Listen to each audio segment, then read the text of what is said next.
Янкилма. Янкилма. Меня зовут Виктор Чернецов. Мне 30 лет. Не женат, детей нет. Большую часть жизни прожил в Екатеринбурге. Работал программистом в одной из IT-компаний вплоть до последнего времени. На учете я не состоял, к ответственности не привлекался, психических заболеваний не имею. Вот так на всякий случай. Все эти подробности никак не относятся к моей истории.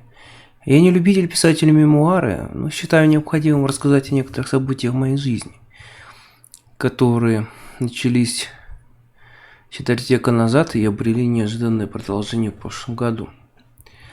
Начать стоит с самого детства. Я родился в Свердловске во второй половине 80-х годов, в разгар перестройки. Рос слабым и болезненным ребенком. Обычная простуда могла загнать меня в постель на месяц, а то и больше. Родители намучились со мной изрядно, постоянно таскали по врачам, мама неоднократно ложилась со мной в больницу. Отец где-то доставал импортные лекарства, стоившие половину его скромной зарплаты. Но пользы от этого было мало. Вылечившись, через какое-то время я неизменно заболевал снова. Врачи все как один говорили, что мне нужно укреплять иммунитет и больше бывать на свежем воздухе, желательно пожить какое-то время на природе вместе с хорошей экологией, который бывший город Свердловск, только что ставший Екатеринбургом, похвастаться никак не мог. Рекомендовали отправить меня в деревню, но, увы, отправлять было некуда. Дачи у нас не имелось, деревенских бабушек и дедушек тоже. А купить или хотя бы арендовать где-то дом мои родители, классические советские инженеры, напрочь лишенные предпринимательской жизни и с трудом приспосабливающиеся к новым временам, позволить себе не могли. Так что вся природа, которую я видел, ограничивалась побережьем озера Шарш-Таш на окраине города, куда мама водила меня гулять. Неизвестно, чем бы все это закончилось. Возможно, в городе, отравленном заводским дымом и смогом, я вообще не дожил бы до своего 18-летия, но ситуация сложилась по-иному. У отца внезапно обнаружилась дальняя родственница, то ли двоюродная тетка, то ли кто-то еще, живущая в глухой деревне где-то на Северном Урале. Не знаю, почему они не общались раньше и при каких обстоятельствах встретились тогда, но так или иначе она предложила мне пожить у нее. Родители, особенно мама, поначалу были категорически против. Глушь, медвежий угол, врачей нет, ближайший телефон в соседнем поселке, до которого черт знает сколько километров. Да и родственницу эту они толком не знают. Но она оказалась настойчивой. Говорила, что на чистом лесном воздухе и натуральных продуктах я быстро пойду на поправку. Что она разбирается в медицине и от легких болезней сама вылечит меня за пару дней. А в случае чего-то серьезного сосед на УАЗике мигом отвезет меня в больницу. Мой лечащий врач тоже советовал мне соглашаться, говоря, что уехать из города мне просто необходимо. И в конце концов родители уступили. Так я оказался у бабушки Клавы в деревне со странным названием Янкилма, где в дальнейшем и прошла значительная часть моего детства. Было мне тогда всего 6 лет. Отец был занят на работе, и к бабушке Клаве со мной поехала мама. Дорогу в Янкилму стало одним из тех ярких эпизодов, которые почему-то запомнились мне лучше всего. Стоял июнь. Добирались долго, на поезде с несколькими пересадками до безымянного полустанка, затерянного в североуральской тайге, где нас и встретила бабушка Клава, а также тот самый сосед с УАЗиком, дядя Коля.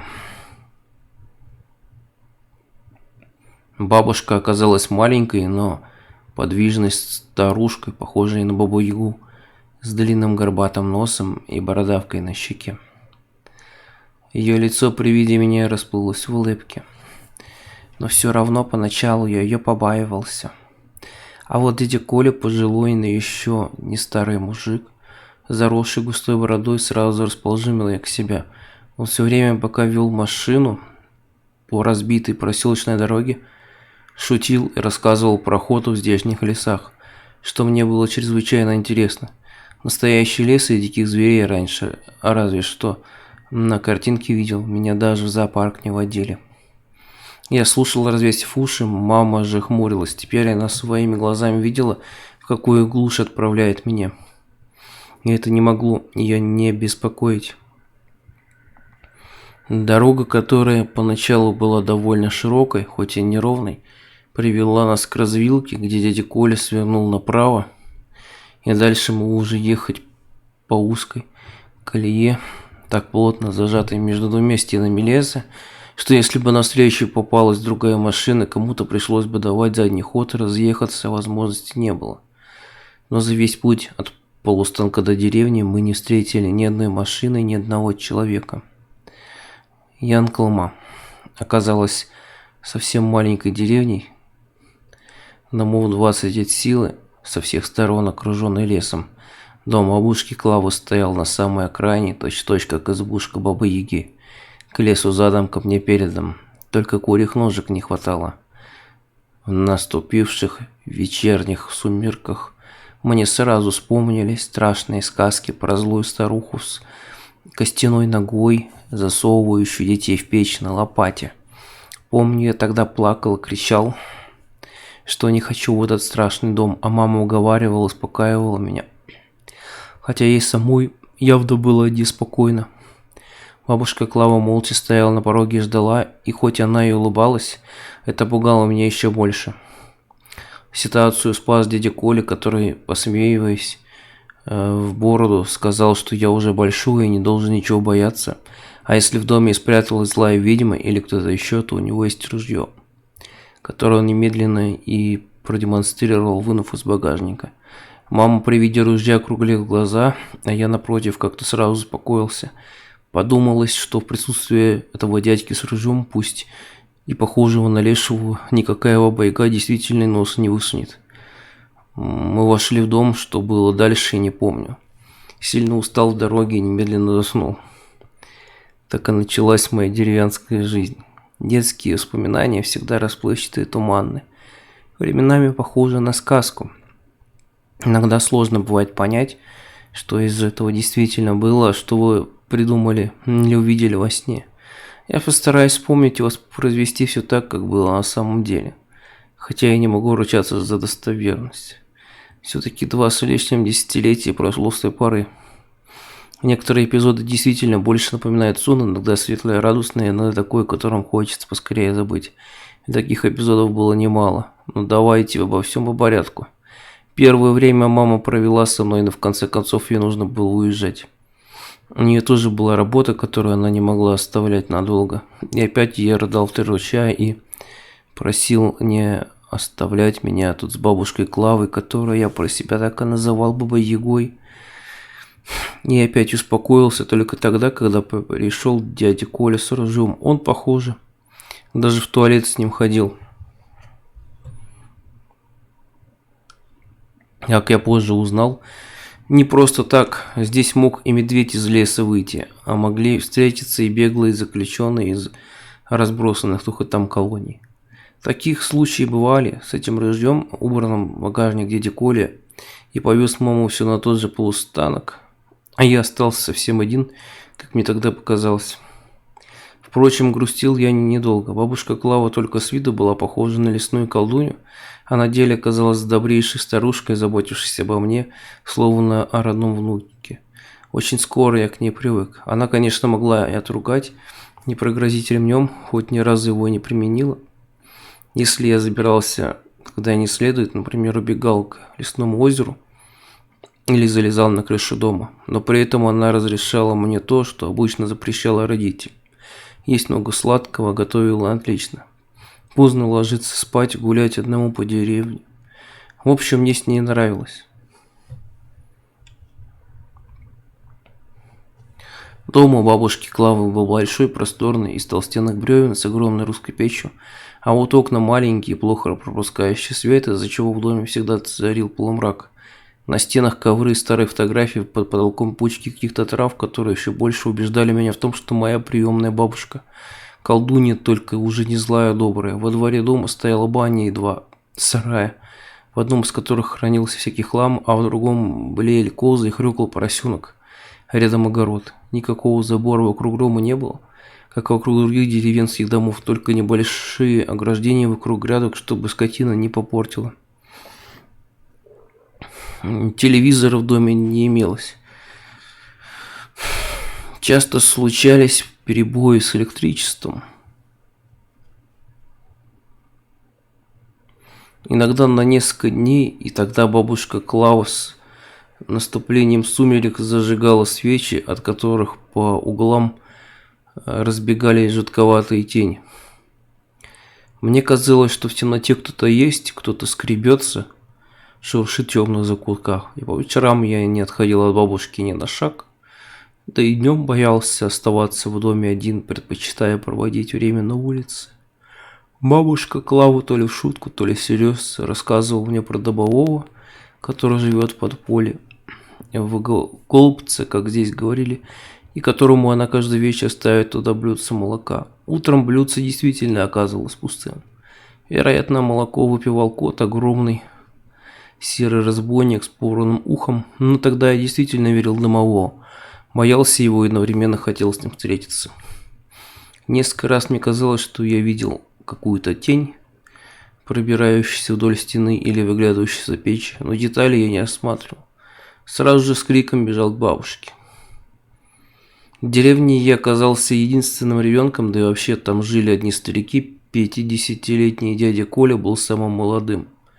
Но меня это особо не беспокоило. Со стариками мне было интересно, а им в свою очередь было интересно со мной.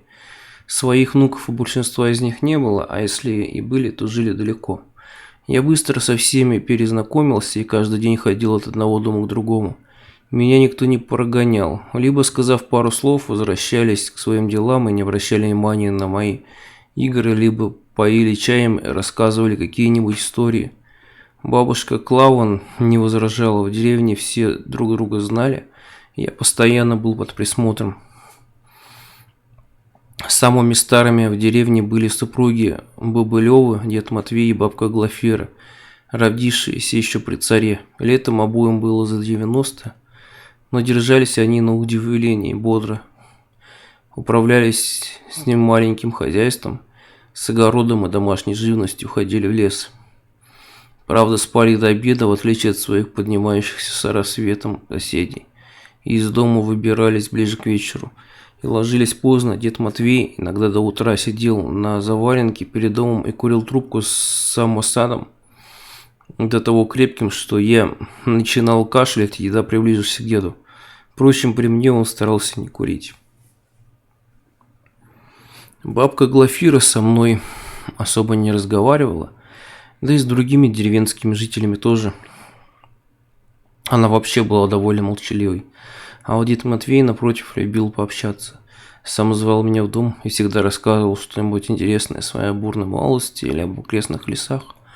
В его доме, правда, я бывать не любил.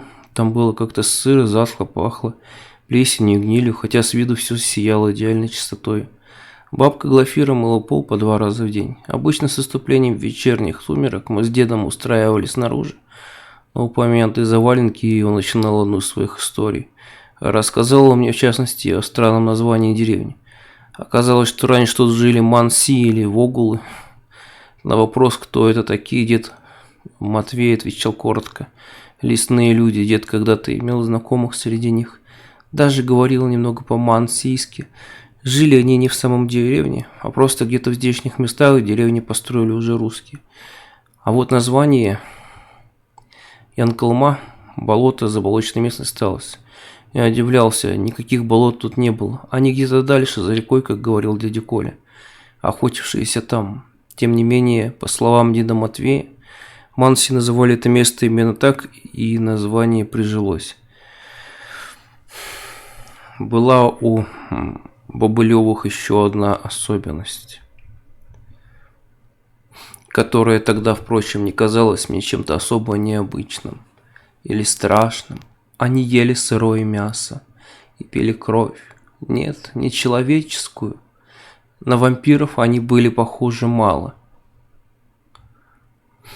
Но как-то раз я своими глазами увидел, как бабка Глафира, удивительно сильная и крепкая для своего возраста и комплекции, старушка, держит за рога козу, а дед Матвей одним движением перерезает животному горло длинным узким ножом и тут же подставляет кружку под струю дымящейся крови, выпивает залпом, снова наполняет кружку и передает бабке, которая делает то же самое. Дед говорил, что это полезно для здоровья, и что манси, оленеводы тоже пьют оленью кровь, благодаря чему никогда не болеют. Мне было интересно попробовать, но когда я как-то раз спросил деда об этом, тот только головой покачал. Мало-то еще незачем тебе. И то правда, необходимости лечиться кровью у меня не возникало. В деревне я быстро пошел на поправку, болел только один раз, да и то бабушка Клава быстро поставила меня на ноги своими травяными отварами. Она вообще поила меня какими-то травами каждый день. Иногда брала плошку с горящими углями, кидала на них что-то сильно пахнущее лесом, рекой и влажной землей, окуривала этим весь дом у меня заодно. Говорила, что по лихоманке не пристали, а за те несколько лет, что я провел в Колыме, я окреп настолько, что и в дальнейшем больше никакие болезни меня практически не беспокоили. Вообще же деревенская жизнь была на редкость спокойной. Монотонный, однообразный, каждый новый день, как две капли воды, походил на предыдущий, менялись только времена года. Мне, ребенку, это не казалось проблемой. Я всегда находил, чем себя развлечь, а взрослые занимались своими нехитрыми деревенскими делами. Летом работали в огороде, пасли коз и овец, косили сено, чинили обветшалые стены домов. Зимой вообще большую часть времени спали. Старики все-таки.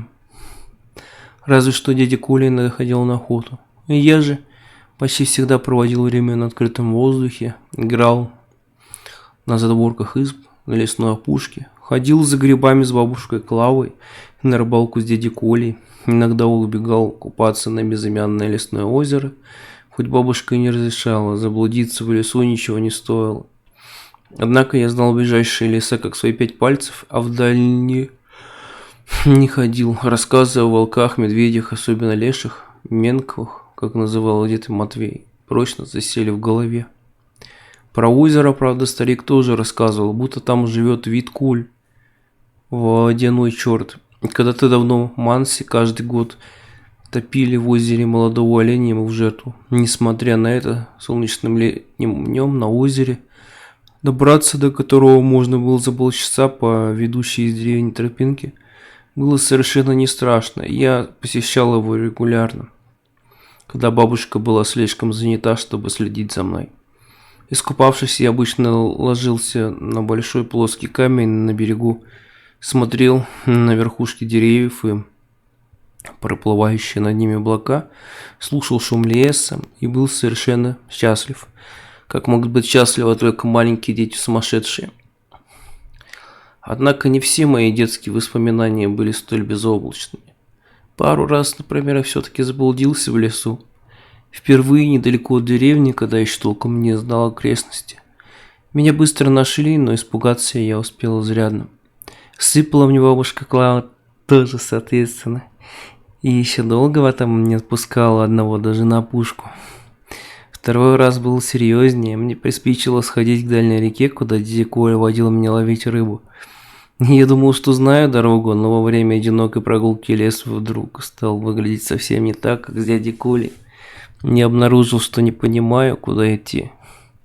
Пытался какое-то время упрямо двигаться вперед, потом повернуть назад, но к знакомым местам выйти так и не смог. Между тем уже смеркалось, а в лесу под огромными разлапистыми елями вскоре стало совсем темно. Вот тут я испугался по-настоящему. Сумеречный лес жил своей жизнью. И в каждом шорохе мне чудились шаги подкрадывающихся чудовищ.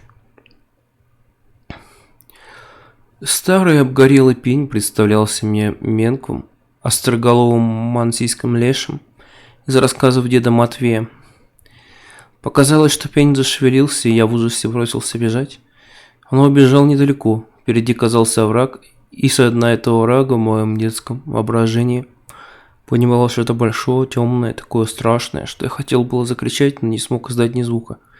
Не в силах больше стоять на ногах, я упал на четвереньки и пополз прочь от этого ужасного места. Потом все-таки поднялся и помчался сквозь заросли папоротника. Бежать, однако, было некуда. Окончательно стемнело, и чудища мерещились повсюду. Я забился под корень поваленного дерева и сидел там, плача и дрожа от страха, пока не провалился за бытие. Нашел меня дед Матвей. Он, несмотря на возраст, прекрасно ходил по лесу даже ночью. Я смутно помню, как передо мной бесшумно возникла высокая темная фигура, протянула руку, показавшуюся пугающе холодной, и знакомым голосом произнесла: «Пошли, нагулялся бродяга». Обратная дорога выпала из моей памяти. Следующее воспоминание: я уже дома. Лежу в постели в своем углу за печью, а дед Матвей и баба Клава о чем-то шепчутся на кухне. Возможно, мне это приснилось или просто показалось, но, по-моему, говорили они не по-русски, а в их разговоре несколько раз прозвучали слова «Менкв» и «Савынкан». Савынканом, опять же, на мансийский манер называлось деревенское кладбище. С ним у меня тоже связано не самое приятное воспоминание. Оно всегда пугало меня. Бабушка Клава ходила на кладбище регулярно, часто брала меня с собой. После каждого такого прохода я несколько дней не мог нормально спать. Про кладбище стоит рассказать особо. Оно располагалось на краю деревни, а в стороне, довольно далеко в лесу. Идти нужно было часа 3. Поход туда и обратно занимал целый день. Так что после этих прогулок я буквально валился с ног от усталости, несмотря на то, что привык много ходить. Узкая тропинка долго петляла через самую чащу леса, потом деревья расступались, и взору открывалась окруженная вековыми елями поляма, на которой то тут, то там были разбросаны невысокие продолговатые деревянные домики с двускатными крышами, крутыми корой, такого размера, чтобы внутри мог поместиться лежащий взрослый человек, и еще осталось немного места. Это был Савынкан. До этого я никогда не бывал в кладбищах и не знал, что они должны выглядеть. Так что не удивлялся отсутствию крестов, памятников и оградок. Бабушка Клава рассказала, что кладбище изначально было мансийским, и когда пришли русские, они тоже стали хранить своих умерших по обычаю Манси. Она показывала мне мансийские могилы в дальнем конце Савынкана, древние, поросшие мхом, с проваливавшимися крышами, но еще стоящие. Много позже, уже будучи взрослым, я специально читал о погребальных традициях Манси. Оказалось, они кладут умерших без гробов в неглубокую яму или даже прямо на землю, а потом строят над ними такие вот домики с сапам. Также упоминалось, что к настоящему времени этот обычай уже почти не практикуется, и большинство манси перешли на захоронение по русскому обряду. В Янкалме, выходит, все было наоборот. Тогда, конечно, я всего этого не знал. Бабушка говорила, что о тех домиках, которые в деревне называли по-русски домовинами, живут мертвые. Я не понимал, как так живут, если они мертвые. Но бабушка Клава действительно обращалась с ними как живыми. Несмотря на то, что на домовинах не было никаких надписей, она знала почти всех умерших по именам, знала, кто лежит, живет. Даже могла вспомнить некоторые манси. хотя они, по ее словам, умерли еще до ее рождения. Приходя на кладбище, она всегда здоровалась с ними, разговаривала с каждым покойником мимо могилы, которого проходила, и иногда мне казалось, что они отвечают шумом ветра в кронах деревьев, карканьем ворон, а то едва различимым шепотом на грани слышимости, который будто звучал прямо из домовин. Можно представить, какое впечатление на меня все это производило. Бабушка Клава прибиралась на могилах, иногда поправляла какую-нибудь покосившуюся доску, а потом начиналось основное действие – кормление мертвых. В каждой домовине сбоку было небольшое окошко, закрытое какой-нибудь деревяшкой, а то и просто заткнутая старая тряпка. Бабушка открывала эти окошки, ставила внутри еду, хлеб, пироги, молоко в чашках. Эти чашки она предварительно оттуда и вынимала. Протирала пучком травы, наполняла молоком из банки и ставила обратно. Делала она это не со всеми могилами, а только с некоторыми. У других умерших, как объясняла она мне, есть своя родня, которая делает то же самое. Впечатлительное детское воображение рисовало жуткие картины. Вот мертвец приподнимается в своем тесном жилище, хрустит высохшими костями, нащупывает в потемках истлевшей рукой кусок хлеба или пирога и начинает есть. Мне казалось, что я действительно слышу шорох внутри домовин, голодное урчание и обрывки невнятных слов. И я разрывался между желанием убежать подальше и боязнью отойти от бабушки больше, чем на 2 шага. Впрочем, имелась и доля любопытства. Как-то раз я, преодолевая страх, подошел к одной из домовин вплотную и заглянул в незакрытое окошко. Внутри было темно и ничего не видно, но даже сейчас, вспоминая царивший в могиле мрак, такой глубокий и неживой, я готов поклясться, что оттуда на меня кто-то смотрел. Я не мог увидеть его, а вот он меня видел. Бабушка Клава оттащила меня от домовины за шиворот и сказала, что если я еще раз суну туда нос, она набьет мне полные штаны крапивы. Впрочем, жгучее проклятие всех маленьких мальчиков не понадобилось. Желание повторить эксперимент у меня больше не возникало.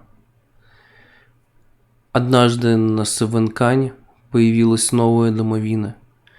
Бабушка Аксинья сюда переехала, сказала Клавдия Никифоровна.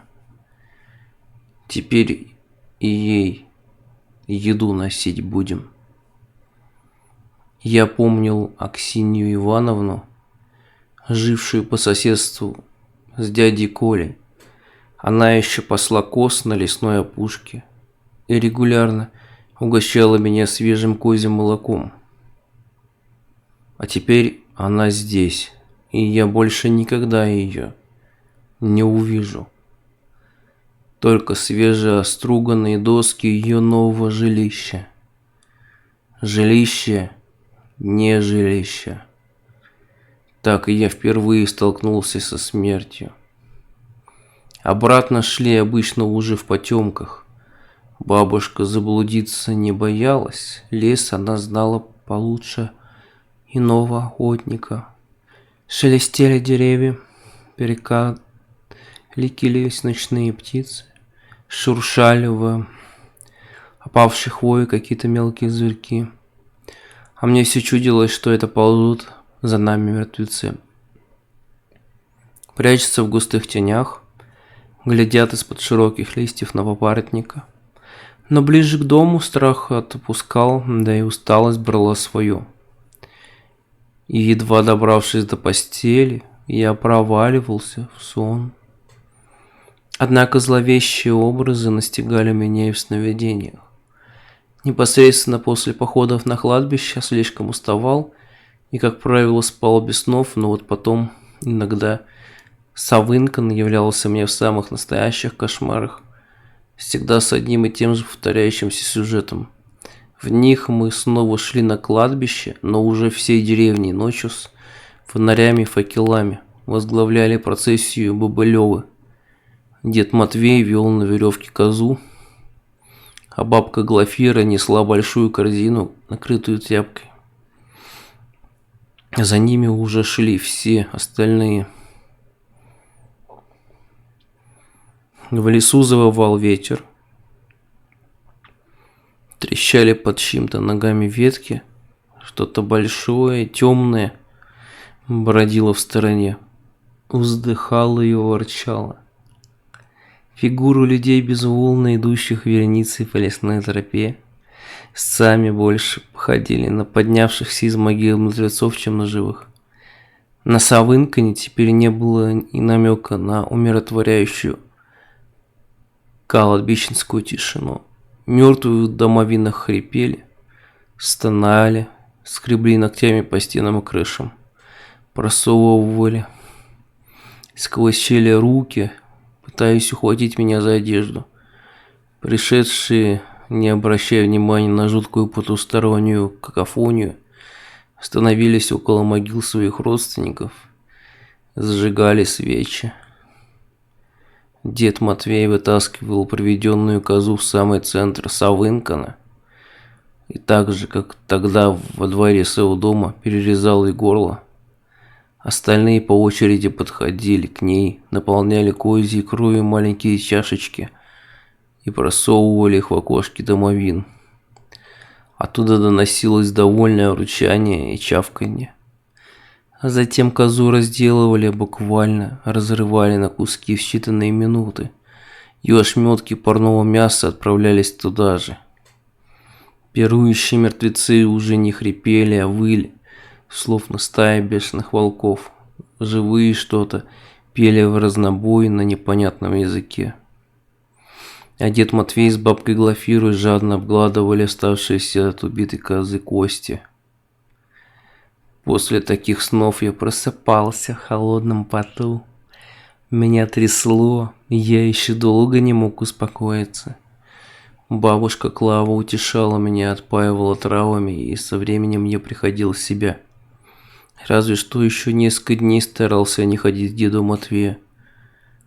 К счастью, эти кошмары снились мне нечасто, но раз 5-6 точно случались. Повторяясь во всем, кроме незначительных деталей. Например, вместо козы была овца. Страшнее всего было, когда однажды это оказался человек. Какой-то незнакомый мужик со связанными за спиной руками, которого дед Матвей точно так же тащил на веревке, а сзади шел дядя Коля и пихал его в спину стволом ружья. Этот сон, в отличие от остальных, оборвался раньше. И что стало с тем человеком, я так и не увидел, но был уверен, его вели на Савынкан, чтобы как козу убить, разделать и скормить мертвецам. Но так или иначе, с наступлением нового дня ночные кошмары рассеивались. Я быстро забывал о них, бегая на пушку играть с моими воображаемыми лесными друзьями. Много ли ребенку для счастья надо? Дни шли за днями. Родители периодически навещали меня. Первые 2 года я практически безвылазно провел в Янкелме.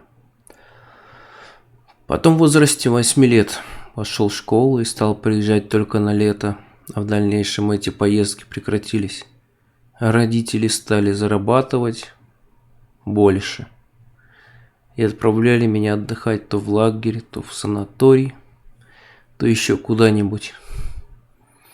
Постепенно деревенское детство стиралось из памяти, и воспоминания о нем сменялись новым впечатлением из совсем другой реальности, в которой не было места ни шепоту вековой тайги, ни бабушкиным пирогам с клюквой, ни страшноватым сказкам деда Матвея. И уж, конечно, кошмаром про оживающих мертвецов.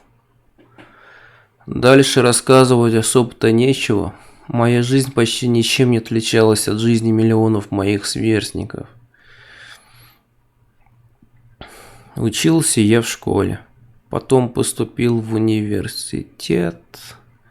получил диплом, пошел работать в офис, особо много денег не зарабатывал, но на жизнь хватало, даже машину смог купить. Когда мне было 25, родители погибли в авиакатастрофе. Полетели в отпуск в Египет, и самолет упал в море. Это, конечно, было тяжелым ударом для меня. Я начал пить, один раз попал в больницу после пьяной драки, но со временем оправился и даже постепенно научился снова радоваться жизни. Вот только личная жизнь как-то не сложилась. Ни с одной девочкой не встречался дольше полугода. Впрочем, об этом я не беспокоился, считая, что еще успею наверстать упущенное. В Янкелму я больше никогда не ездил, и бабушку Клаву не видел, да и не вспоминал почти. До тех пор, пока однажды почти забытое детство не ворвалось в мою жизнь снова. Примерно год назад, дождливым сентябрьским вечером, у меня раздался телефонный звонок, номер был незнакомым. «Здравствуйте, Витя. Не знаю, вспомнишь ли ты меня или нет, это Боровецкий Николай Степанович из Янкелмы. Приглашать к себе домой человека, которого не видел почти 20 лет, я все же не решался. Да он и не настаивал, так что мы встретились в одном из городских кафе. Дядя Коля изменился, сильно постарел, сбрил бороду и сменил камуфляжный охотничий костюм на старомодный пиджак.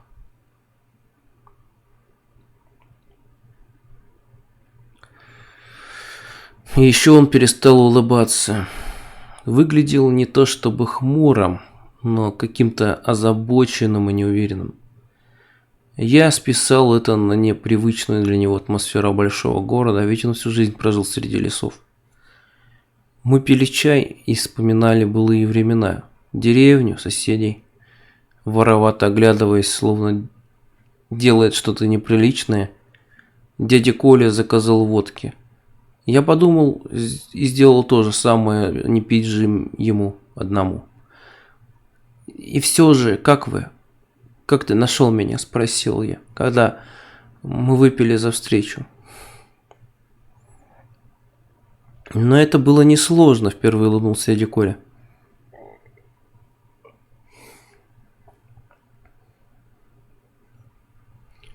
У меня тут племянница в паспортном столе работает. И потом Клавдия Никифоровна, бабушка Клава, переписывалась с твоим отцом, пока он был жив. Так ты знаешь, удивился я. Ну, в смысле, про родителей. Конечно, кивнул дядя Коля.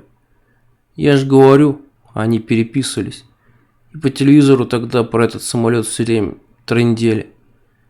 Да, Витька, нелегко тебе было.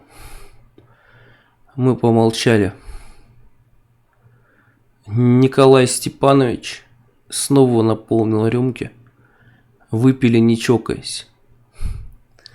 Я подумал, что отец никогда не говорил мне ни о каких письмах о бабушке Клавы. Хотя, может, не считал это важным. Так вот, собственно, я что-то переехал-то, продолжил разговор дядь Коль. Клавдия Никифоровна месяц тому ушла на Савынкан.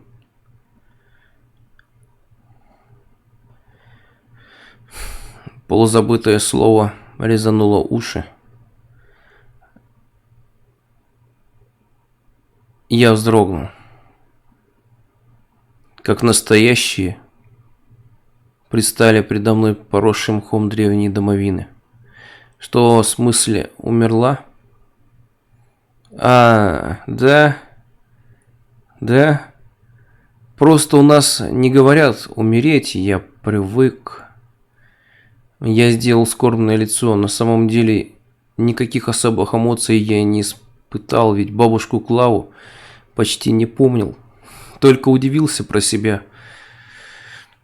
как долго она прожила, ведь лет ей должно было быть не меньше, а то и больше, чем тогда был деду Матвею, а не там Янкылме, что все такие долгожители. Дядя Коля между тем продолжал. Вы с отцом были у нее единственным живым родственниками, а теперь только ты остался. Так что свой дом она завещала тебе. Вот тут я задумался. Дом это, конечно, хорошо. Только что с ним делать-то? Никакого желания переезжать в Янкылму у меня не было. Да и как на дачу туда ездить тоже. Уже очень далеко и неудобно. А пытаться продать старый дом в полузаброшенной деревне, куда даже транспорт не ходит, дело не особо перспективное. Там вообще хоть живет еще кто-то. Последний вопрос я задал вслух. А как же? Живем помаленьку. Кто-то уходит, кто-то приходит. Туман, ответил дядя Коля. Ты, Витек, вот что. И я понимаю, что свалился тут как снег на голову, а ты молодой, у тебя своя жизнь.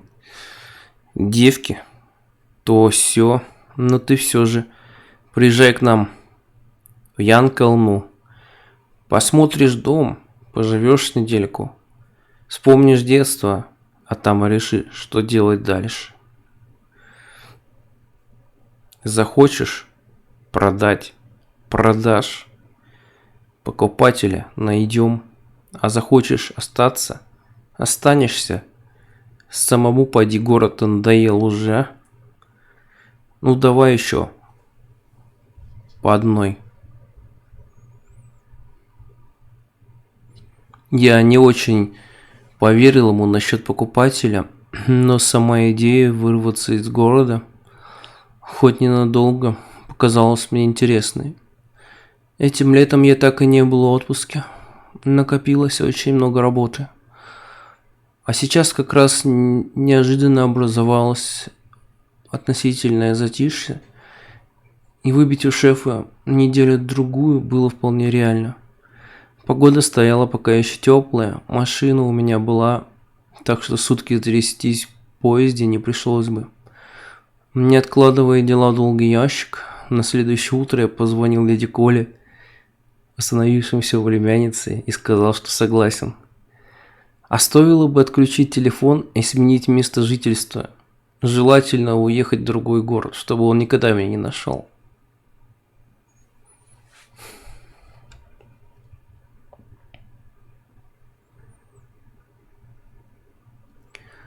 От идеи ехать на машине пришлось отказаться.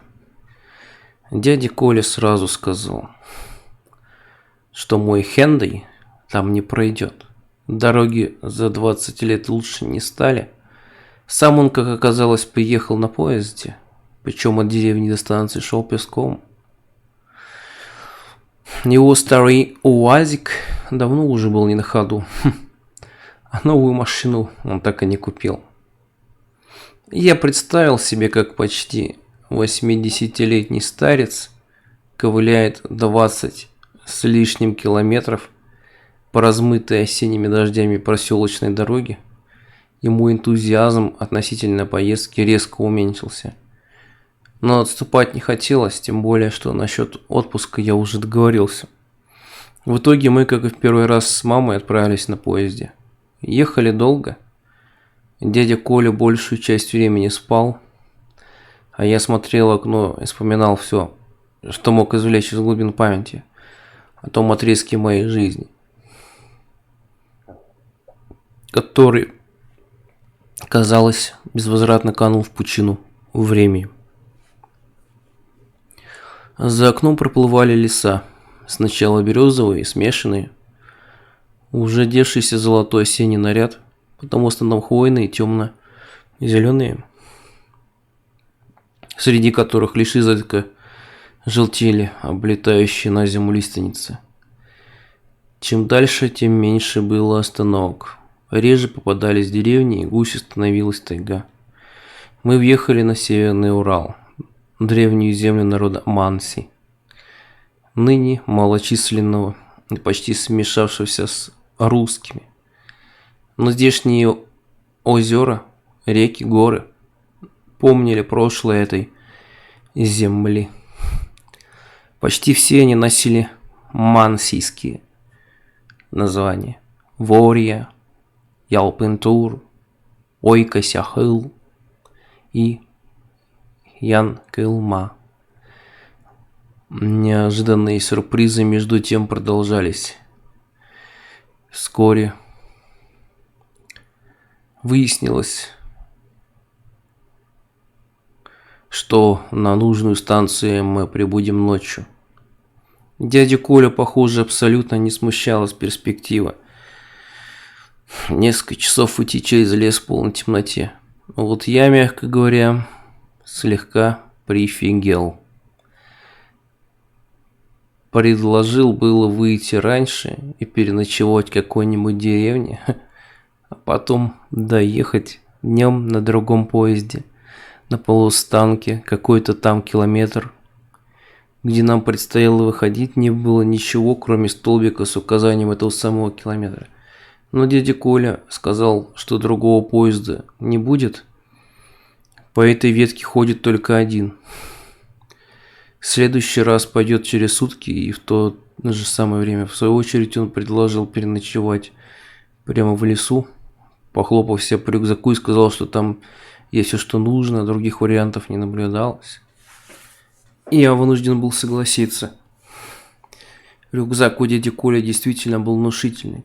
Казалось, в нем может поместиться еще один дядя Коля. А как там только он его таскает? Было у него при себе и рыжье, которое он незадолго до остановки расчехлил и повесил на плечо. Я предложил помочь понести рюкзак, но старый охотник только отмахнулся. Мы вышли на полустанок. Поезд прогудел на прощание и умчался, и мы остались в полной темноте. Стук колес был слышен еще долго.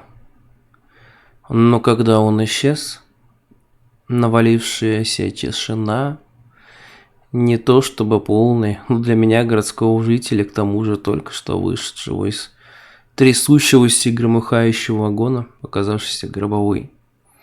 Только ветер шумел в лесу. Ночью стало довольно холодно, и я зябко поежился.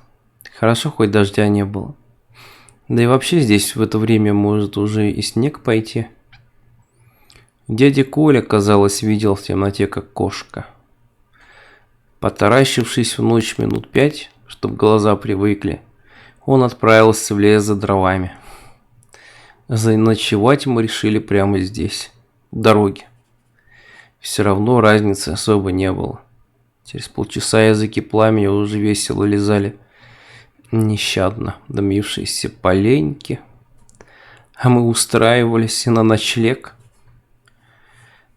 Я следил за костром, развел который, конечно же, дядя Коля. Мне этого делать и ни разу не приходилось. А мой спутник ломал еловый лапник и сооружал из него удобные лежанки. Костер до утра придется жечь, а то замерзнем. Хоть и не зима, а все равно. Сейчас все на вес еще сделаю. Хотя дождь вроде не собирается, но мало ли, пыхтел дядя Коль. Было видно, что, несмотря на браваду, работа дается ему тяжело. Мне хотелось помочь, но, увы. Все, что я мог сделать, это не мешать и вовремя подбрасывать дрова в огонь. Турист из меня еще тот.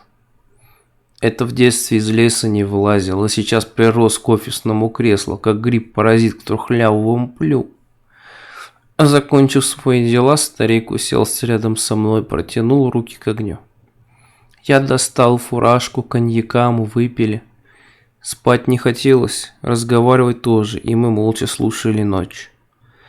Вот зашуршало что-то в траве, вот захлопали крылья крупной птицы. Где-то в лесу угукала сова. Далеко, далеко, на грани слышимости, раздался протяжный трубный звук. «Лось», — сказал дядя Коля. «У них как раз сейчас гон начинается. Знаешь, кстати, что лось самый опасный зверь в тайге? Медведь, если не шатун и не подранок, первым на человека не полезет. Волки тоже боятся, разве что совсем оголодают. А лось, чуть что ему не понравится, бьет копытом. А копыта у лося такое, что тому же волку череп раскромсать может с одного удара».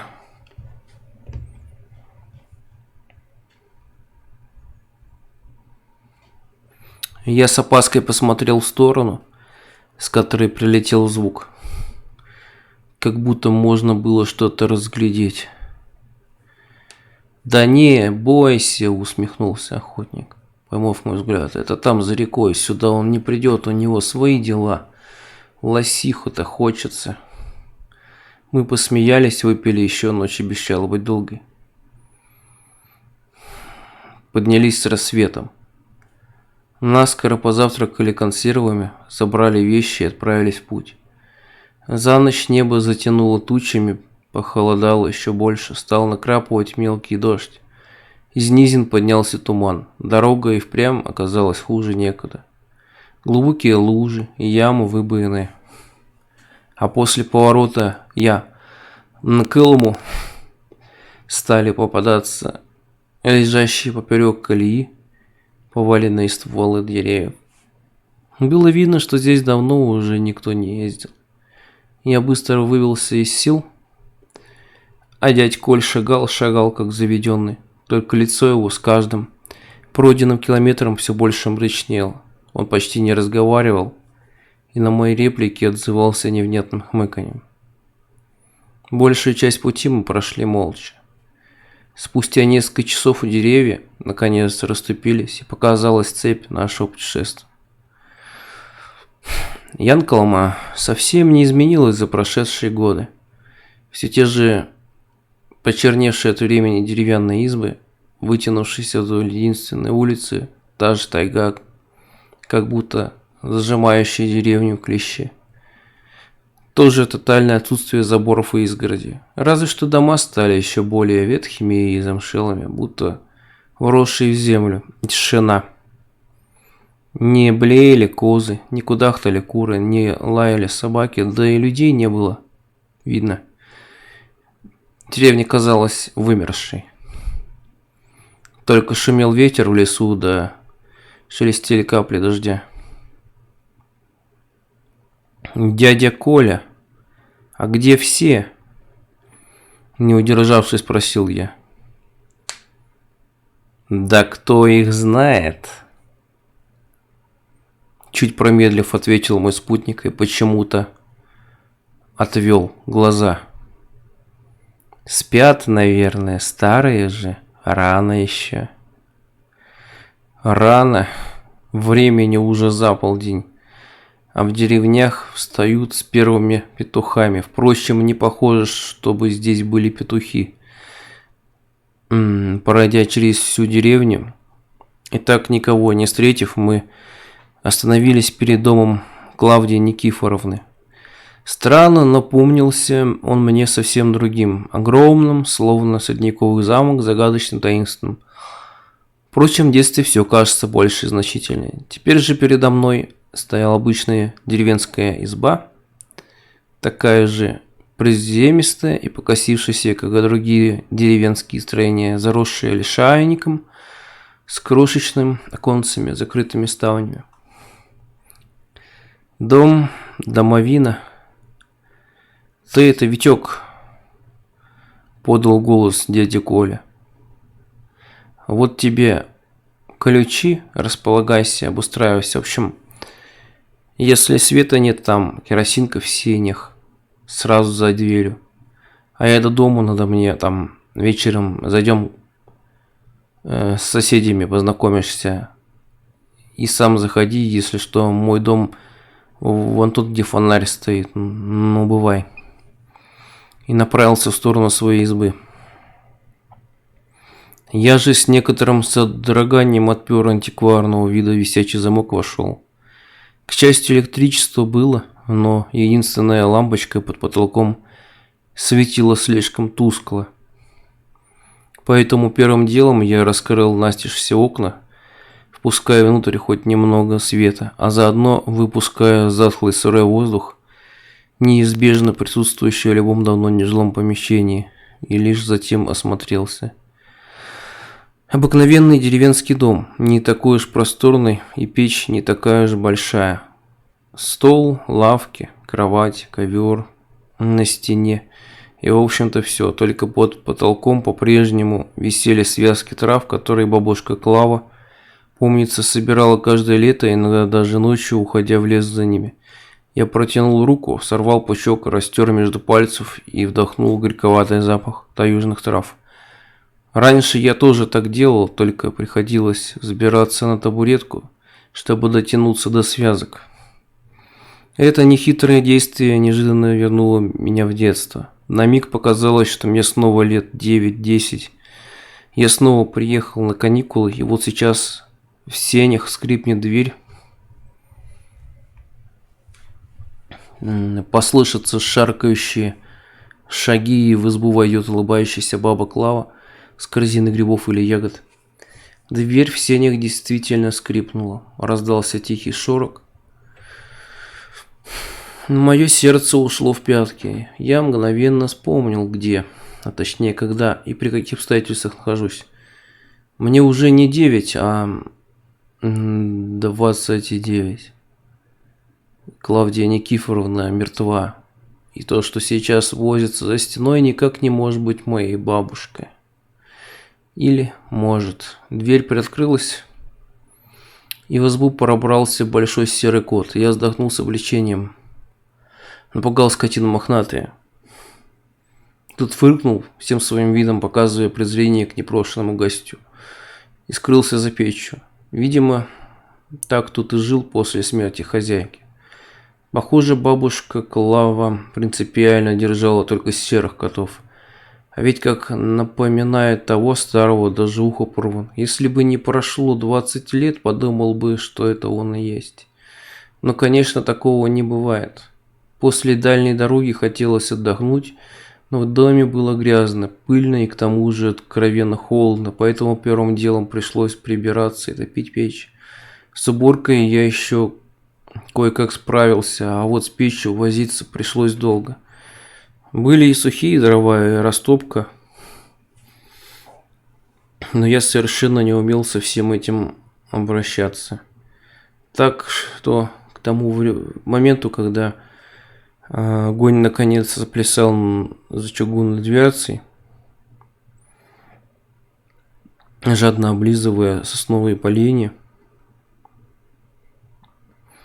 на улице уже начинало темнеть.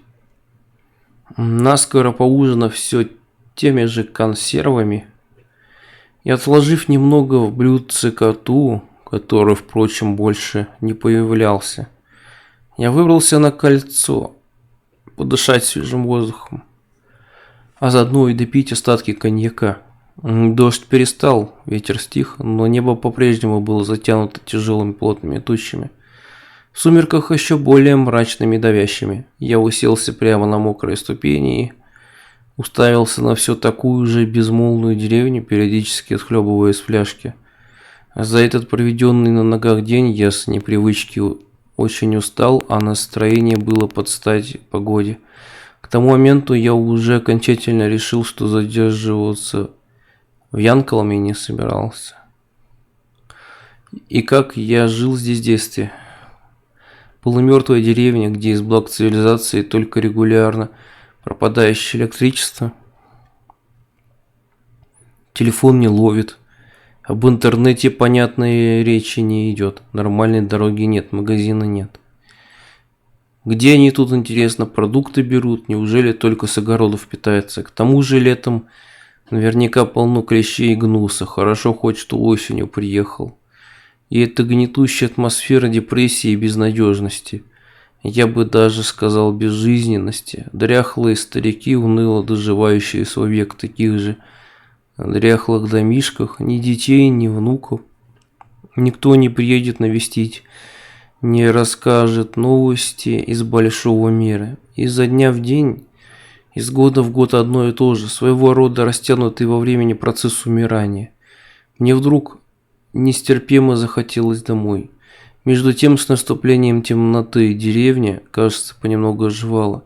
Послышалось хлопанье дверей, какие-то стуки, лязг чего-то железного, негромкие голоса. Где-то в стороне раздалось блеяние козы. Залаяла собака, хрипло, надрывно, будто старый курильщик закашлялся. Здесь, похоже, и домашние животные под стать хозяевам. Что там говорил дядя Коля? Что вечером нужно ждать гостей. И гости действительно пришли. Когда на улице окончательно стемнело, зажглись фонари. Один рядом с моим крыльцом, другой возле избы дяди Коля. Он, видимо, их и включал. На всю деревню это были единственные источники освещения, не считая нескольких окон, и в свете дальнего фонаря я увидел, как в мою сторону направляется целая процессия, человек 10, по пути к которым присоединялась новые темные фигуры. Шли медленно, тяжело переставляя ноги, покачиваясь и переваливаясь с стороны в сторону, словно пьяные. Или зомби из третьесортного фильма ужас. От этого зрелища мне стало слегка не по себе. Процессия приближалась. Они уже вошли в круг света от моего фонаря, и я смог разглядеть их лица. Одни старухи, на вид древние, как сама тайга. Все как одна в платках и овчинных полушубках.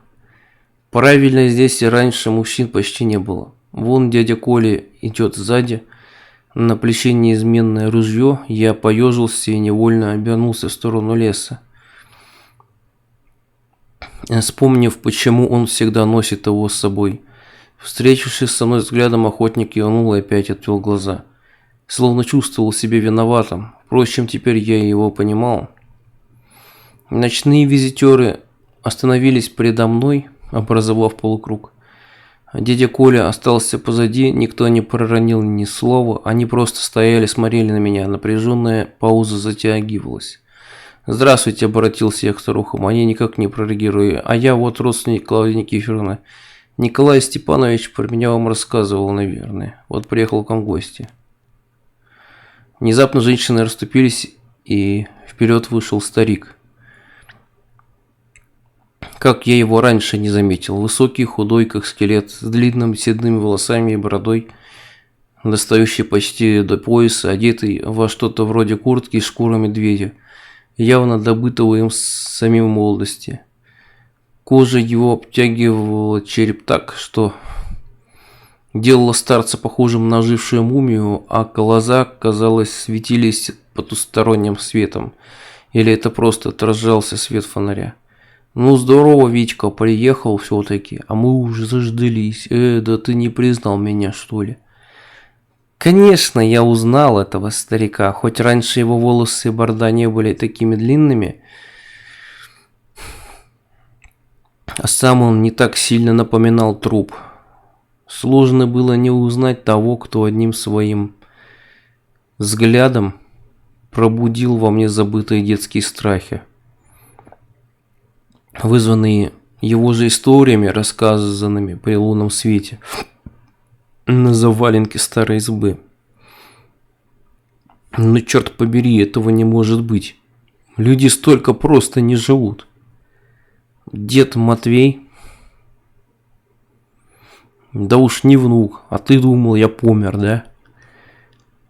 Сплеснул руками дед Матвей и расхохотался.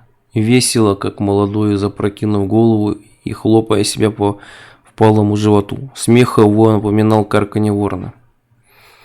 И тут же загомонили старухи, обступили меня, выражая бурную радость по случаю моего приезда и вызывали вопросами о жизни и здоровье, на которые я не мог ответить, потому что не успевал вставать ни слова.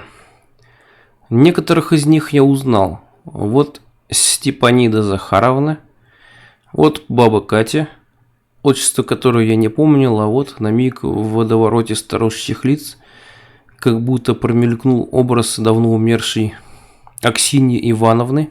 Нет, конечно, показалось, похоже, аномальное долголетие в Янкалме – обычное дело. «Слушай, Витька», – снова обратился ко мне дед Матвей, когда поток приезд иссяк, – «ты хорошо, что приехал. Никифоровна, бабка твоя, на Савынкане теперь обитает. Надо бы сходить проведать».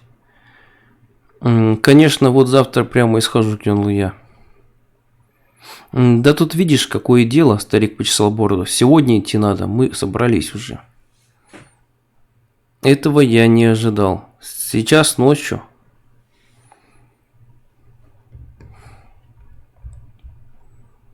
«Да», – тряхнул головой дед. «Сегодня 40-вины, и потом, ты же видишь, мы тут на подъем тяжелы. Из кровати только к ночи выползаем. Если завтра идти, так тоже по темноте придется, а время уйдет. Один ты дорогу все равно не найдешь. Давай, Витька, она тебя, считай, вырастила, уваж старушку». Делать нечего, пришлось соглашаться. Отдых откладывался на неопределенный срок. Я с трудом представлял, как еле живые старики пойдут через ночной лес, однако для них, похоже, никакой проблемы в этом и не было. Шли медленно, но уверенно. Впереди дед Матвей, за ним старухи. И, наконец, мы с дядей Колей, который нес единственный на всю колонну факел. Шедшим впереди, похоже, свет вообще не требовался. От усталости я уже еле передвигал ноги, и старый охотник это заметил. «Умаялся, поди. На вон, глотни». Протянул мне какую-то бутылку, я отпил большой глоток. Внутри оказалась не водка, как я поначалу подумал, а что-то вроде чая из трав с сильным запахом хвои и грибов. Что это? Да, отвар травяной. Я его пил, когда к тебе ездил. Шибко помогает, когда сил не ставит. Глафира бабка Матвеева готовит. Помнишь Глафиру ты? Я помнил. Глафира Бобылева, супруга Матвея, любительница выпить козлиной крови. Тоже, наверное, лет под 120. Почему-то я уже не удивлялся.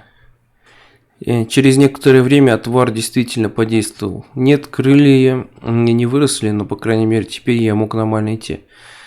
Отставать от столетних старух – это уж слишком. Однако давление на психику никуда не делось. Я будто посмотрел на себя со стороны. Что я делаю? Иду посреди ночи на затерянное в тайге кладбище в сотни километров от цивилизации. Вокруг лес, в котором и медведи, и волки, и, может, кто еще похуже. Всюду какие-то шорохи, скрипы. Кто знает, вот эта ветка в стороне сейчас хрустнула просто так. Или под чьей-то ногой, или лапой. Да и компания подобралась та еще. Полусумасшедшие ходящие мощи и мужик с ружьем. Конечно, никто из них мне никогда ничего плохого не делал. Но мало ли. Что? Как тут не вспомнить детские кошмары о точно таких же ночных походах на кладбище? Нет. На Савынкан. Савынкан. Что за слово такое? Что за дикие первобытные обычаи в этих краях? Бродят ночью по лесам, пьют кровь, кормят мертвецов. Да и сами выглядят как мертвецы. А может, они и есть мертвецы, занятые такими не слишком жизнеутверждающими мыслями. Я не заметил, как мы пришли. Внезапно процессия остановилась. Разом вспыхнули факелы, когда только их успели приготовить, и в красноватом мерцающем свете предо мной открылся старый лесной погост, усеянный двускатными крышами домовин, как болото кочками, и я направился вперед к деду Матвею. Добро пожаловать в свои страшные сны, господин Чернецов. Вон там слева, не костлявая ли рука мертвеца, высовывается из окошка в дощатой стене чьего-то последнего пристанища. Не скрежет ли зубов раздается из-под усеянной прошлогодней хвоей земли. И где тут та коза, которую сейчас должны разорвать на части и отдать на откуп усопшим? Или в этот раз будет не коза? Старухи разбрелись по кладбищу, завозились у могил.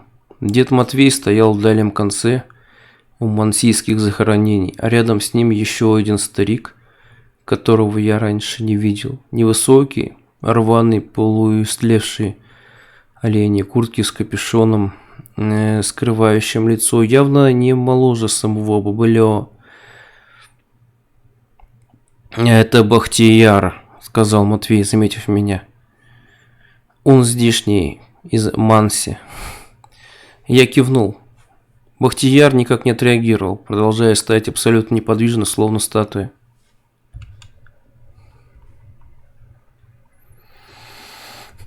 «Бабка твоя вон там», — продолжал между тем дед, указав на противоположный конец кладбища. «Иди поздоровайся, да вот молока ей отнеси, любит она его, там чашка в домовине. Да, разберешься, поди не в первый раз на Савынкань». Взяв банку с молоком, я направился к указанной могиле. Вон, значит, где теперь твой дом, баба Клава? Кормила ты меня, поила, спать укладывала. А теперь сама здесь живешь. Спишь, почиваешь вечным сном. А я тебе тут молочка парного принес. Правда, губы твои истлели, и желудок уже, наверное, сгнил совсем, как ты его пить-то будешь. Ну да ладно. Справишься как-нибудь. Другие же справляются, те, которым ты сама когда-то молоко да пироги с капустой носила. Они-то еще раньше умерли. Еще дольше в земле пролежали. Одни скелеты от них и остались. Однако же ели как-то, вот и ты попей, поешь. Сейчас, где тут окно в твоей домовине открывается, ага, вот оно сейчас. Ну, здравствуй, что ли, внучок. Из домовины на меня смотрело мертвое лицо бабушки Клавы. Я отметил про себя, что она совсем не подверглась разложению. Только скулы заострились еще больше, да кожа на губах лопнула, обнажив беззубые челюсти. Белесые водянистые глаза были расфокусированы, как у слепого, но каким-то образом она меня видела. Странно, но я совершенно не испытывал страха, словно был заранее готов к чему-то подобному. Да, собственно, и был, пожалуй. Дорога сюда сместила мой разум в совершенно иные сферы, и некий психологический лимит был уже исчерпан. В конце концов, чего я хотел? После всего того, что произошло со мной накануне. Говорящий труп бабушки вполне закономерный итог этого путешествия. Бабушка, бабуля, зачем тебе такие большие глаза? Ты же мертвая, на кого тебе там в могиле смотреть? Вот хорошо, вот молодец, что пришел проведать старую, продолжала между тем баба Клава бесцветным, шелестящим, будто песок сыплется голосом. Как живешь-то хоть? Я вот, видишь, померла, а ты и молочка принес, вот молодец. Давай его сюда, а то я совсем тут оголодала. Чашка не понадобилась. Протянув иссохшую руку через окошко, старуха забрала у меня бутылку и, судя по звукам, жадно присосалась к ней. «Ох, хорошо, а мясо ты принес? Мясо?» «Да, мясо. Сочного парного. Мы тут мясо, ох, как любим. Как же нас сороковина да без мяса. Али нет у тебя?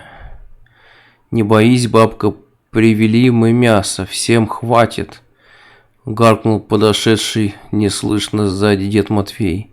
«Сейчас разделаем только». Старик достал из-под полы большой охотничий нож. Стоявший рядом дядя Коля снял с плеча двустволку, взвел курки. Я попятился назад. «Так вы что же, выменяем?» Матвей снова рассмеялся своим каркающим безжизненным смехом. «О-хо-хо-хо! Нет, Витька, ты как был дурачком, так и остался. Не что мы звери какие. Я ж тебя вот таким вот знал. Да и Никифоровна кости твоей голодать не будет, хоть и не родной-то ей. Даже Бахтияр и тот тебя помнит. Сам-то, небось, забыл уже, как в домовину к нему нос совал, а? Давай, Степаныч, веди. Повернулся он к дяде Коле.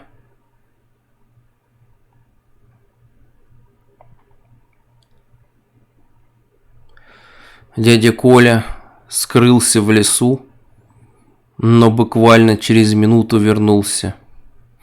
И не один. Его спутником был мужчина лет 40, одетый как обыкновенный турист или рыбак. Только одежда его была разорвана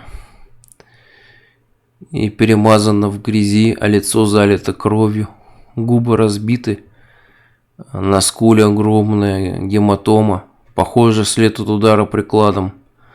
Он не пытался бежать или сопротивляться, просто шел, медленно переставляя ноги и уставившись в землю.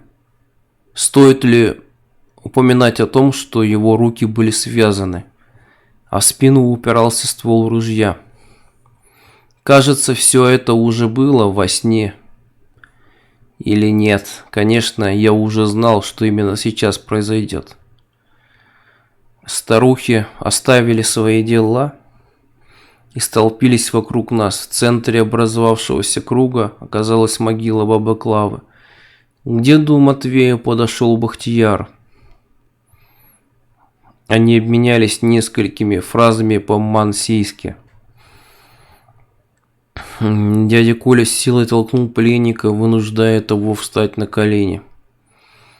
Дед Матвей с проворством кошки оказался рядом, одним движением перерезал незнакомцу горло, а Манси подставил под струю крови большую медную чашу, из которой первым уже и отпил, как только она наполнилась, а затем передал Матвею. Старухи, у каждой из которых вдруг оказалось в руках по ножу, как по команде бросились к трупу и принялись разделывать его, как тушу свиньи или коровы. Некоторые из них не пользовались даже ножами, вырывая куски плоти с помощью ногтей и зубов. Между тем, моя приемная бабушка была не единственной, кому на этом кладбище не лежалось спокойно. Почуяв кровь, мертвецы подняли ужасный шум, стонали, хрипели, скребли ногтями по стенам своих убежищ. Некоторые даже выкрикивали вполне членораздельные слова. Руки теперь тянулись почти из каждой домовины. Одна из них даже рухнула от сильного удара изнутри. и ее обитатель неуклюже шевелился среди обломков, будто гигантский червяк или опрокинутый на спину жук.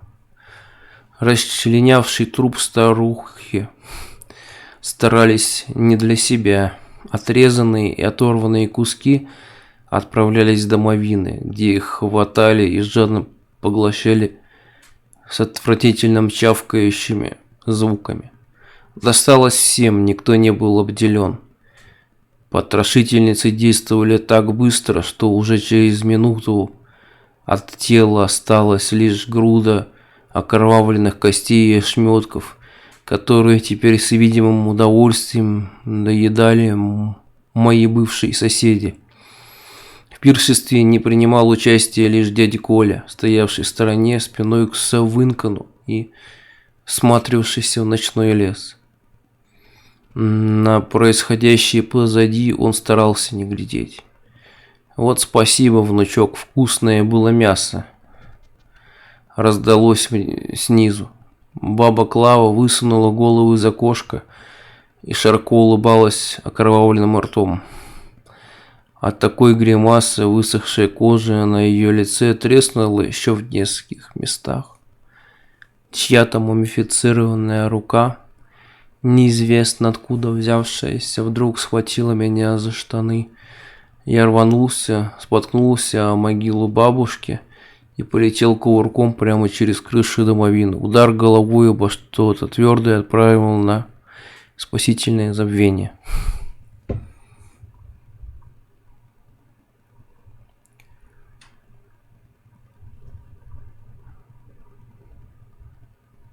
Когда я пришел в себя, прямо в лицо мне светило неяркое осеннее солнце,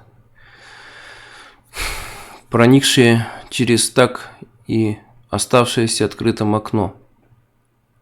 Я лежал на кровати в доме покойной Клавдии Никифоровны, прямо в грязной одежде и ботинках. Все тело гудело и ныло, и сильно болела голова. Похоже, сотрясение, хотя и не слишком сильное. Судя по всему, было уже довольно поздно, почти полдень. От дождя и туч не осталось ни следа. И при веселом солнечном свете ничто в окружающей обстановке уже не напоминало о вчерашнем шизофреническом кошмаре. Однако соблазну списать все на сон или галлюцинации от переутомления подозрительного травяного настоя я не поддался. Хватит, слишком долго я успокаивал себя ложными воспоминаниями, обманом зрения и шалящими нервами. Ведь достаточно было просто немного подумать, сопоставить факты, чтобы сразу все понять. Мне просто не хотелось верить, да и мог ли я в моей прежней жизни вообще допустить существование чего-то подобного. Была, конечно, еще одна лазейка предположить, что я просто сошел с ума, но почему-то убедить себя в этом тоже никак не удавалось. Не обращая внимания на головную боль, я встал быстро, собрал свои немногочисленные вещи, упаковал рюкзак. Не запирая дом на замок, оставил ключи прямо на обеденном столе и направился к выходу. У стены за печью почудилось какое-то движение, но я не стал оборачиваться. Обошел по большой дуге сидевшего на траве перед домом кота. Тот повернул голову в мою сторону, раскрыл пасть, но вместо привычного кошачьего мява из нее вылетел какой-то сдавленный хрип. К счастью, со своего места тварь не сдвинулась. Я не зашел ни к дяде Коле, ни тем более к дяде Матвею, даже через саму деревню, снова не подававшую никаких признаков жизни. Не пошел, обогнул ее лесом и вышел на ведущую к станции дорогу, уже не приличном расстоянии от домов, провожавших меня гробовым молчанием. «Прощай, Янкалма».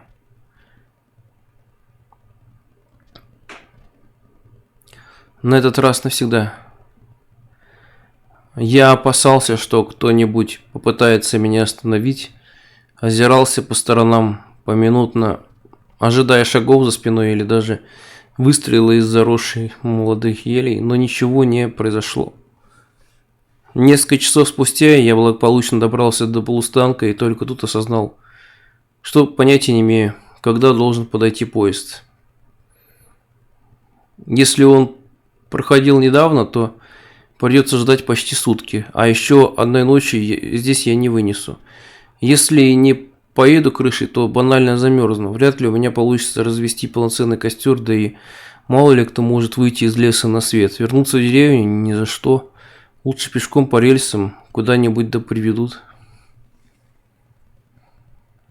Едва я принял такое решение, как за поворотом послышался гудок тепловоза. Однако, сколь бурной была моя радость, столь же жестоким оказалось разочарование. За локомотивом с черепашьей скоростью тащился бесконечно длинный товарный состав. Отойдя в сторону, чтобы пропустить его, я сошел с невысокой, поросшей крапивой насыпи и остановился на пушке леса. «Ты вернешься, Витька!» Перекрывая стук колес, раздался за спиной скрипучий голос деда Матвея. Я резко обернулся. Престарелый убийца и людоед стоял прямо передо мной. Уткнув меня в грудь, иссохший костлявый палец с длинным желтым ногтем. «Придет время, и ты вернешься. К нам всегда возвращаются», – прохрипел он, обдавая меня запахом тухлого мяса. Я рванулся вверх по насыпи, едва не попав под поезд. У одного из вагонов сбоку была металлическая лестница, я прыгнул. В акробатическом пируэте вцепился в нее всеми частями тела. Повис, как обезьяна. Никакая сила в этот момент не заставила меня разжать пальцы. Даже без сознания, наверное, не отпустил бы спасительную железяку. Состав шел медленно, но все же быстрее бегущего человека. Тем более 120-летнего деда, хотя конкретно от этого дед можно было ожидать чего угодно. Впрочем, Матвей не пытался преследовать поезд. Он просто стоял и смотрел мне вслед своими немигающими глазами, которые я продолжал чувствовать спиной даже тогда, когда полустанок с оставшимся на нем чудовищем в относительно человеческом облике давно уже скрылся за деревьями. В таком висячем положении я проехал до следующей станции. Не знаю, как мне это удалось. Товарняк полчаса два. Деревенька размером не намного больше Янкелмы, но стоящая прямо на железной дороге, а не в лесной глуши. И населенная обычными, ничем не примечательными людьми, не похожими на египетские мумии, оказалась мне центром цивилизации. Да к тому же мимо проходила, пусть не слишком оживленная, но все же трасса, на которой уже в темноте мне удалось поймать попутный лесовоз и даже немного поспать в кабине. Водитель здоровый, небритый мужик с тюремными наколками, а раньше не вызвал бы у меня никакого доверия. Но сейчас я обрадовался ему как лучшему другу. Ни о какой опасности я не думал, да и что у меня было брать. Я сам выглядел, наверное, как беглый зэк. Так я и доехал до ближайшего относительно крупного населенного пункта, где пересел на электричку. К счастью, деньги по дороге не потерял и благополучно добрался до дома. С тех пор прошел примерно год. Странно, что я не спился и не загремел в психушку, однако мои многострадальные мозги все-таки выдержали. Правда, теперь я стараюсь держаться как можно дальше от любых деревень, лесов, кладбищ и людей старше 70 лет, но это уже мелочь. Я втянулся в свой прежний ритм жизни, вернулся на работу, пытался даже встречаться с девушками, правда, без особого энтузиазма. Как бы не хотелось, я не мог разом все забыть и перестать думать о том, что увидел там, в северной лесной глуши. Я осмыслил произошедшее, сделал выводы. И эти выводы, увы, Камня на камне не оставили от моей прежней картины мира, в которой ходить, есть и говорить могли только живые. А мертвые лежали неподвижно под двухметровым слоем земли. Матвей и Глафира Бобылевы, судя по всему, были мертвы еще тогда, во времена моего детства. Потом один за другим умерли все остальные. И последней моя приемная бабушка Клавдия Никифоровна. Единственным живым человеком в Янкалме остался дядя Коля. Кого-то из умерших хоронили, а кто-то оставался в деревне и продолжал жить так, как будто ничего не произошло. С поправкой на свой новый статус, конечно. Кроме того, дорога на Савынкан, похоже, не была дорогой в один конец. Уверен, мне не показалось, и похороненную 20 лет назад бабку Аксинью я действительно видел среди прочих старух. Кроме того, этот Бахтияр, явно пролежавший в могиле лет 100, благополучно ходил и даже разговаривал. Что именно возвращало умерших стариков к их странному подобию жизни, я не знаю. Я не специалист ни по оккультным наукам, ни по медицине, однако не думаю, что дело в каком-то древнем проклятии или таинственном мансийском колдовстве. Я никогда не верил в такие вещи, не верю сейчас, несмотря на все то, с чем мне довелось столкнуться. Блуждающие по тайге лешие менквы, спящие на дне болот демоны кули и летающие по небу под действием мухоморов шаманы – все это персонажи из области мифологии, а в реальности я видел просто мертвых людей, у которых по непонятным причинам продолжал функционировать мозг, нервная система и даже органы пищеварения, но при этом отсутствовало кровообращение и дыхание. Как это возможно? Вопрос не ко мне. Я даже не буду высказывать предположения. А вот насчет того, почему это происходит, у меня есть одна мысль, которая уже давно не дает мне покоя. Пусть она отдает шизофрении, но все описанное мной ранее без того выглядит как бред сумасшедшего, так что я все же выскажу ее.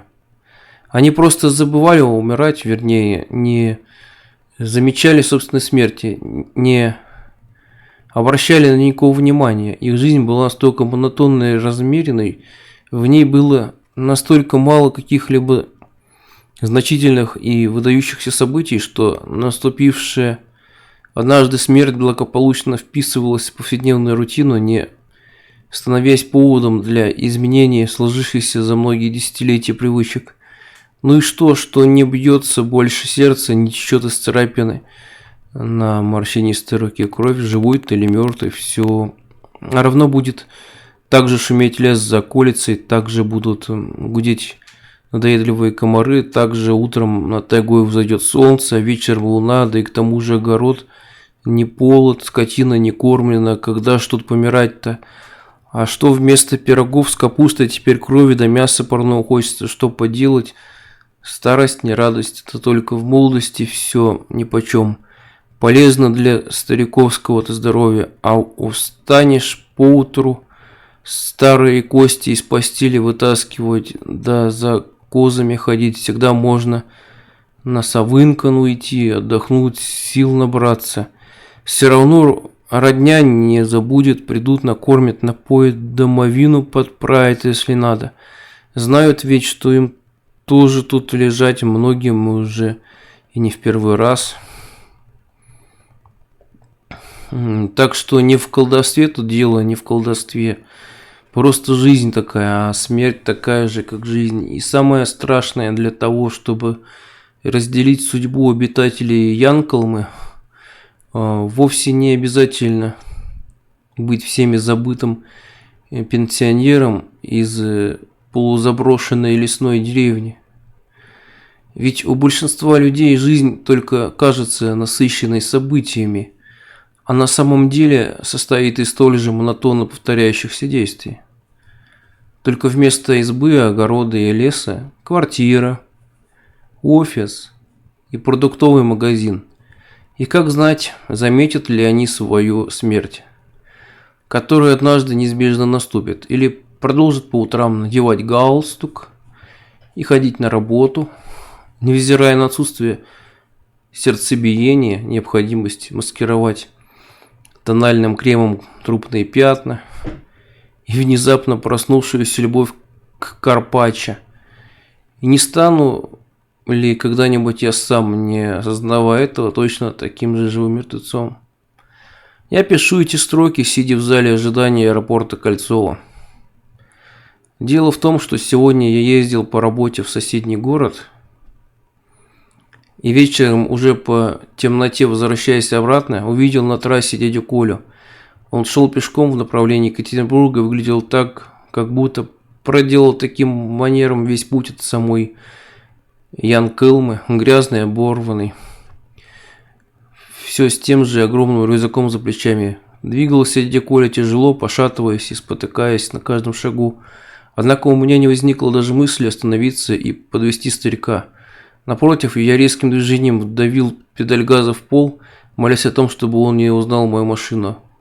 Потому что одного взгляда на него мне хватило, чтобы понять, он был мертв. И он шел за мной.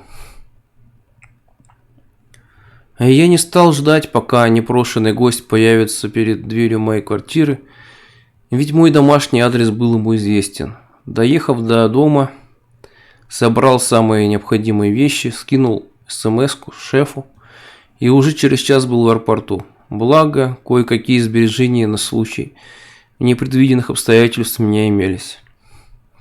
Мой рейс должен быть через полчаса. Сначала вылетаю в Москву, а дальше как получится. Хотелось бы перебраться за границу, в идеале за океан, в Америку, как можно дальше от проклятого всеми богами Урала, где умершим не лежится спокойно в своих могилах. Изо всех сил я пытаюсь думать только о будущем, о новой жизни, которая ждет меня вдали от родины, но в голове. Заглушая шум взлетающих самолетов, снова и снова звучат последние слова мертвого дяди Матвея. Ты вернешься, к нам всегда возвращаются.